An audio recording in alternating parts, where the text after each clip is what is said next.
먼도 벽돌 날 있어.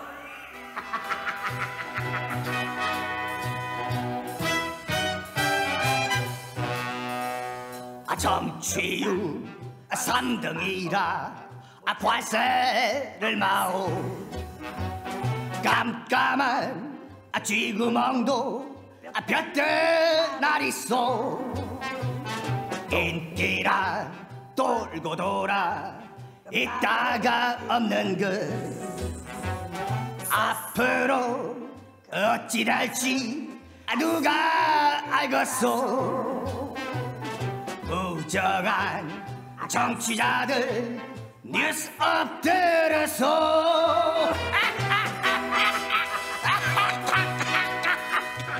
김종대의 뉴스업 4월 13일 화요일 2부 시작합니다.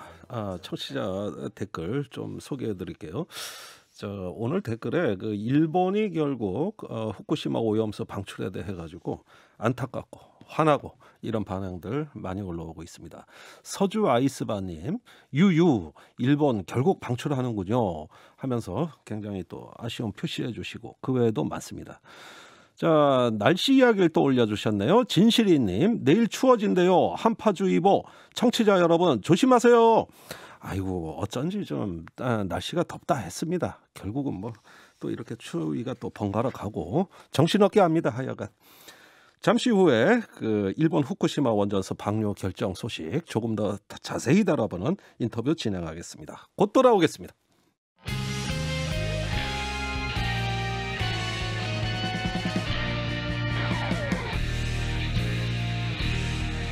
뉴스의 새로운 기준 김종대의 뉴스.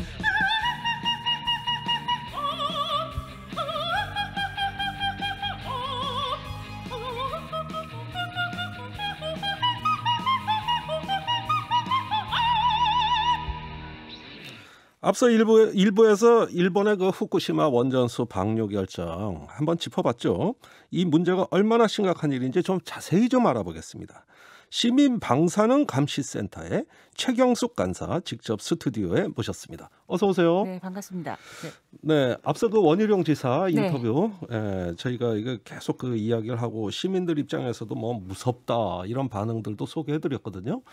자, 그런데 막연히 무서운 게 문제가 아니라 이게 어떤 건지 좀 자세히 알아봐야 될 것 같습니다. 네. 자, 일본에서 방류하기로 결정한 오염수 우선 수량이 얼마나 됩니까? 지금 현재 125만 톤 가량을 저장하고 있고요. 도쿄돔 1개 분량 정도 꽉 채울. 네, 도쿄돔 거대한 곳을 꽉 채울 만큼 의 분량인데 여기서 잠깐 좀 TMI지만 알려드리면 방사능 제염토라고 해서 후쿠시마 원전 사고 수습하기 위해서 긁어낸 흙이 있거든요. 그건 지금 도쿄돔 11개 분량을 갖고 있어요, 일본이. 네. 그건 어딘가 쌓아둘 거고 이 오염수는 이제 어떤 탱크 같은 데다 이렇게 저장하고 있습니다. 네네. 그런데 이걸 방류한다고 그럽니다. 그러면은 이게 해류가 돌고 돌잖아요. 네네. 우리나라는 인접 국가인데 결국은 우리나라한테도 언젠가는 온다고 봐야 되는 거겠죠? 언젠가는이 아니라 거의 발표된 것처럼 1년 안에 영향을 주고 1년 안에? 네. 빠르면 300일, 200일 안에 제주도는 바로 영향을 받는다고 해서 아마 제주도 분들이 많이 불안해하셨기 때문에 원희룡 지사 인터뷰도 하신 거 아닌가. 그렇게 빨리 오면 우리나라 연근해업이 어떻게 될까? 또 관광도 있고 이게 미치는 영향이 한두 가지가 아닐 건데. 일단 사실 막연한 불안감을 느끼시지 않기 위해서 말씀을 드리면 막 엄청나게 농도가 높아지진 않습니다. 왜냐하면 희석해서 버리기 때문에. 그런데 장기적으로 버려지는 방사성 물질의 양은 변함이 없기 때문에 이제 세월이 갈수록 그것들이 생물학적 농축이 일어나는 것에 대한 우려가 있는 거지. 막 급속도로 방사능 농도가 높아지거나 국내 수산물에서 세슘이나 이런 방사성 물질이 검출이 되는 건 아닙니다. 그러면은 이게 차곡차곡 쌓여가지고 장기적인 어떤 영향을 준다. 이런 점에서 보는 거네요. 그러면 이렇게 희석이 다 되는 그런 물질입니까? 희석이 안 되는 물질은 없어요? 일단 방사성 물질은 중화하거나 그것을 이렇게 제거할 수 없어요. 그냥 스스로 반감기가 지나서 에너지를 소멸할 때까지 세월이 가는 걸 바라는 수밖에 없거든요. 그러니까 그 세월이 세슘 같은 경우에는 30년. 30년? 네. 뭐 탄소 14는 수만 년. 수만 년? 네. 예. 탄소 14가 아마 그 탄소 동위원소에서 그 연대 측정하는 거 있잖아요. 고고학에서 바로 그렇게 쓰이는 거거든요. 그러니까 몇 억 년 전까지도 네, 알아내잖아요. 그게 네, 방사능 반감기 측정을 네, 해서. 네. 그럼 뭐 몇만 년도 나올 수 있는 거고. 그게 지금 방사능 오염수에 일본 정부가 삼중수소만 있는 것처럼 얘기했지만 탄소 14를 제거하지 못한 채 탄소 14도 고스란히 버려집니다. 그래요? 네. 그러면 뭐 이런 종류가 많습니까? 네네. 이것도 전 뜻밖이에요. 네. 이렇게 방사선을 방출하는 물질이 많다. 네네. 제가 이게 문송이라 가지고 잘 몰라서 죄송합니다. 자, 그러면은 이런 게 쌓인단 말이죠. 네네. 그러면 장기적으로 우리한테 과연 어떤 영향이 있을 거냐? 결국 생물학적 녹축을 작은 물고기에서 큰 물고기로 축척이 되는 것처럼 먹이사슬 최정점에 있는 사람에게 가장 영향을 줄 수밖에 없고 삼중수소 같은 경우에는 낮은 에너지를 내지만 세포에 결합이 돼서 유전적 영향을 주거든요. 네, 그러니까 굉장히 무서운 물질인데 그걸 지금 고스란히 버리겠다고 하는 거죠. 아니 꼭 이렇게 해야만 됐을까요? 예를 들면은 뭐 탱크를 증설한다는 계획도 일본 정부에 원래 있었단 말입니다. 네, 맞습니다. 이렇게 어떤 저장고를 지하 깊숙이 좀 해가지고 장기간 저장을 한다든가 뭐 다른 방법도 있는데 왜 이렇게 굳이 방류를 하는 걸 결정한 겁니까? 꼴 보기 싫은가 봐요. 저장 탱크가 그렇게 있는 게. 일단 저장할 탱크를 지을 부지도 있고 뭐 사실은 석유 비축 기지 같은 거 각 나라에서 다 수십 년 동안 그 탱크에 보관하고 있잖아요. 그런 것처럼 당연히 장기 보관 가능하거든요. 근데 그런 선택지를 아예 지워버린 상태에서 그냥 처음부터 사실은 버리려고 결정하고 그냥 계속 간을 봐왔다고 보시면 될 것 같습니다. 아니 그게 이해가 안 가네요. 일본 내에서도 이런 어떤 방류를 반대하는 세력이 많잖아요. 그래서 그 탱크도 증설할 수 있는 거고 뭐 석유 저장소 같이 지면 되는 거지. 참 이해가 안 돼. 그러니까 처음부터 이런 계획이었다 이거는. 그러니까 지금 일본 정부가 하는 건 상식적인 사람들로는 이해할 수 없는 행태를 벌이고 있는 거죠. 그럼 일본 시민사회에서는 이거 어떤 반응입니까? 지금 일본 시민사회는 굉장히 격렬하게 전향을 하고 있고요.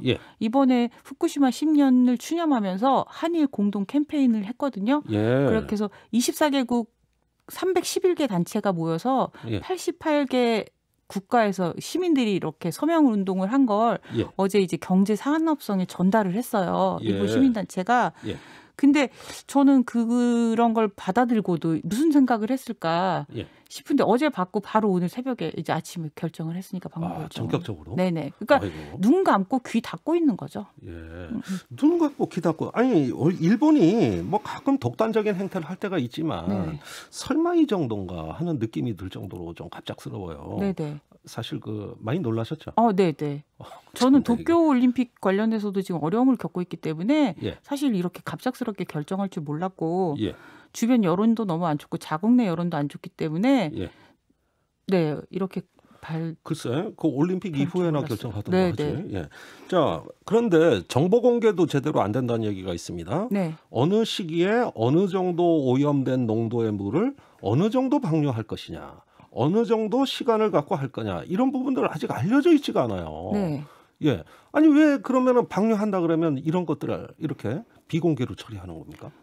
그러니까 상식적인 사람들은 이해할 수 없는 행태를 쭉 보이고 있는데 일단 지금 현재 방사능 125만 톤의 방사능 오염수의 70%가 기준치 이상의 방사성 물질을 포함하고 있고 6만 5천 톤은 스티론튬 그 뼈에 흡착해서 백혈병을 일으키는 물질이거든요. 그게 기준치 2만 배가 거기 넘게 포함이 되어 있어요.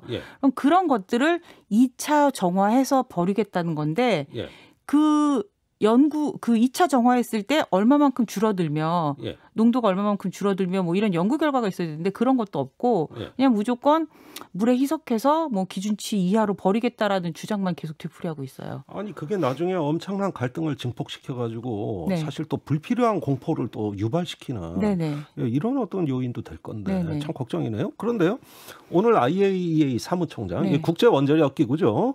IAEA 사무총장이 일본이 선택한 처리 방식은 기술적으로 실현 가능하고 국제적 관행에 따른 것이기도 하다 이렇게 말을 했고요.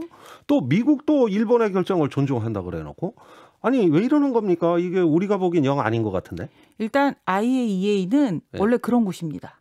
그래요? 네, 원자력 발전소를 안전하게 운영하자는 그런 주장을 하는 곳이기 때문에 예. 친원전적인 발언을 하는 곳이고 특히 그러니까 2019년까지 10년간 사무총장을 지냈던 사람이 일본 사람이에요. 예. 당연히 일본의 영향권에 있다. 네네.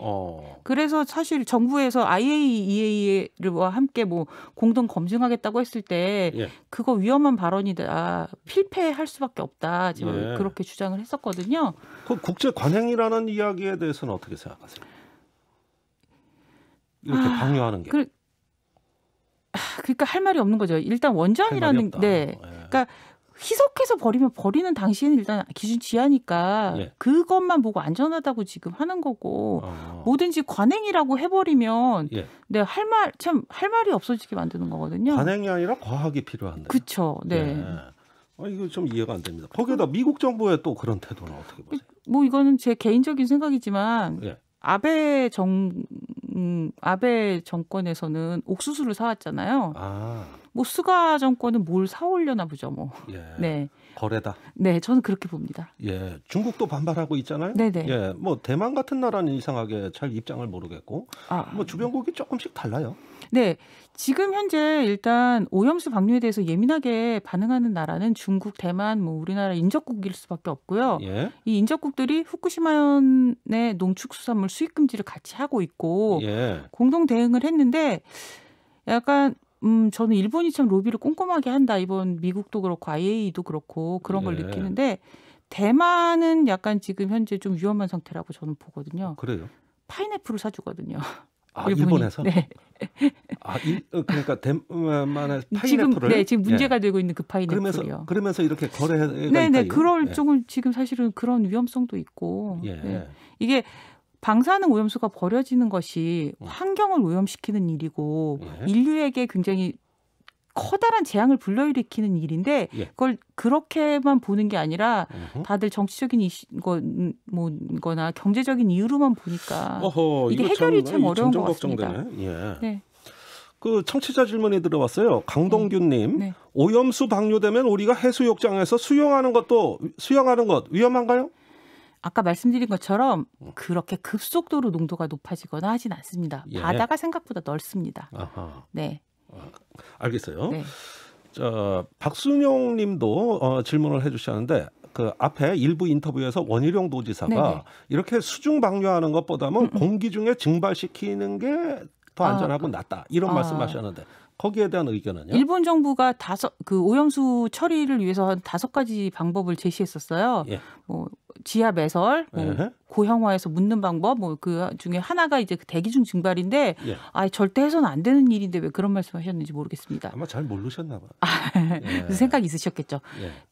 대기중으로 그거를 날리면 방사성 물질도 같이 올라가거든요. 근데 삼중수소 같은 경우에는 기체 상태에서 피부를 통해서도 흡수가 되기 때문에 대기중 방으로 날려버리는 건 상당히 위험한 방법입니다. 위험한 방법이다. 네, 장기 보관만이 가장 안전하고. 네. 알겠습니다. 이 장기 보관이라는 건 이제 원자력 발전소에서 나오는 폐기물처럼 이렇게 이제 그 매립을 한다든가 오랫동안 그 보관하는 방식 이렇게 핵 폐기물과 같이 취급하자는 말씀이죠. 네네. 그런데 어쨌거나 어느 정도 그 다액중 제거기를 통해서 방사성 물질을 줄이는 상태고 그리고 반감기라는 게 약간 있다고 말씀드렸잖아요. 그러면 30년 지나고 60년 지나면 줄어들기 때문에 한 100년쯤 보관하면 독성이 많이 줄어들거든요. 100년 보관 못할 건 뭐 있나요? 네, 그러니까 100년쯤 보관하다 버려라. 저희가 요구하는 건 바로 그겁니다. 그렇군요. 네네. 자, 이런 어떤 대안이 있습니다. 그런데 우리 정부의 대응 과연 적절하냐 이 문제를 좀 여쭙고 싶은데 앞으로 우리 정부 어떤 대응이 있어야 된다고 보십니까? 그러니까 지금 일본 정부가 상식이 통하지 않는 막무가내식 대응을 하고 있잖아요. 여론에도 눈 닫고 귀 닫고. 근데 그런 막무가내인 일본에다 대고 상식적으로 IAEA를 통해서 같이 검증하자 이런 거는 저는 옳은 방법이 아니라고 생각하고 또 아까 IAEA 사무총장이 뭐 격렬하게 환영한다는 논평도 냈듯이 믿을 수 없는 집단이기 때문에 저는 뭐 국제 소송을 통해서라던가 아니면은 뭐 같이 오염수 해안 방류를 반대하는 주변국과 공조를 통한 일본에 대한 외교적 압박. 예. 네, 그리고 또 하나는 뭐 강하게 일본산 농축수산물 전면 수입 금지. 예. 뭐 도쿄올림픽 보이콧. 아하. 네, 강력한 카드는 많거든요. 예, 네. 얼마든지 그 수단이 많다. 네, 네. 그러니까 일본 혼자 결정 못하게 냅두지 네, 말고 네, 네. 국제사회가 같이 결정하자. 네, 네. 이게 제일 좋은 거 아닙니까? 네, 네, 맞습니다. 예, 알겠습니다. 자, 일본 정부가 그런 압박이 있으면 결정을 한번 재고해 볼 수 있겠죠? 네, 쉽게 버리지는 못할 것입니다. 알겠습니다. 여기까지 듣겠습니다. 네, 네, 감사합니다. 시민방사능 감시센터 최경숙 간사님과 말씀 나눴습니다.